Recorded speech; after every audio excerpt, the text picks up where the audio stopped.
Guys, welcome in. We're going to be looking at Voidling Bound today. It is actually going to release later today. I've been very slack on kind of get this out, but we're trying our best here. It is a creature collecting third-person shooter where you play as the monster, which honestly I think that is really cool. I don't think that's something that's really been explored too much. That's what brought me to this game in the first place. It is a monster collector where you actually get to become the monster. You get to control it, and I love that type of stuff.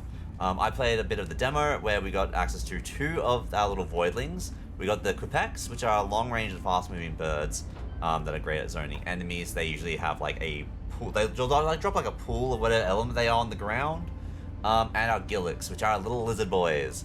They are like tanky melee fighters that can leap in, and they have access to a parry, which was very good. I enjoy that one a lot. In this game, what you actually do to progress is you evolve your voidlings. There are different elements that you can infuse into them. So far from the demo, each one has two that we can start off with, and then they'll be branching past. Usually you'll go through and you'll just be developing like the same one. So if you start off evolving it with like Pyro, it'll just stay as a Pyro, different abilities as you go through the track. And same deal with like Organic, which in this one's like your nature or poison damage. However, as we can see, there is also like different elements you can get for them. I actually hatched one that was an ice type for the qucik, which I couldn't do an evolutionary path for, as of yet anyway in the demo. So that might change when we get full release. The evolution chamber is how we go about just evolving our guys, making them stronger, augmenting your abilities. It can completely change your gameplay. Went through and I've done a few different tests of it.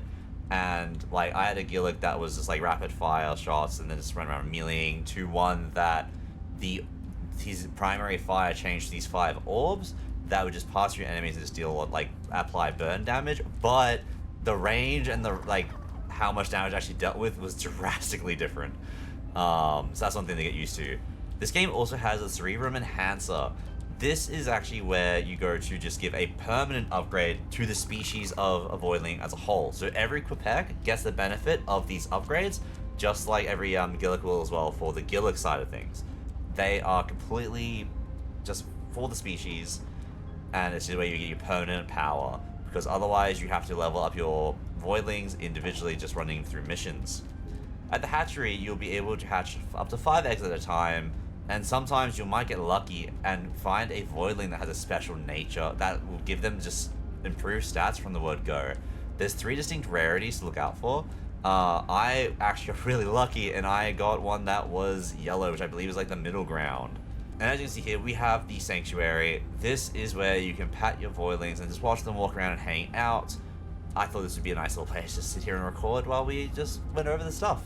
There's a few different stats effects in this game. With all the, like one for every different type of element that we get. I so far have mainly played with poison and frostbite. I actually didn't play with burn too much, but just to go over the status effects real quick. Poison is a dot that can stack up to 15 times. It deals low damage, but it lasts a long time compared to the other dots in the game.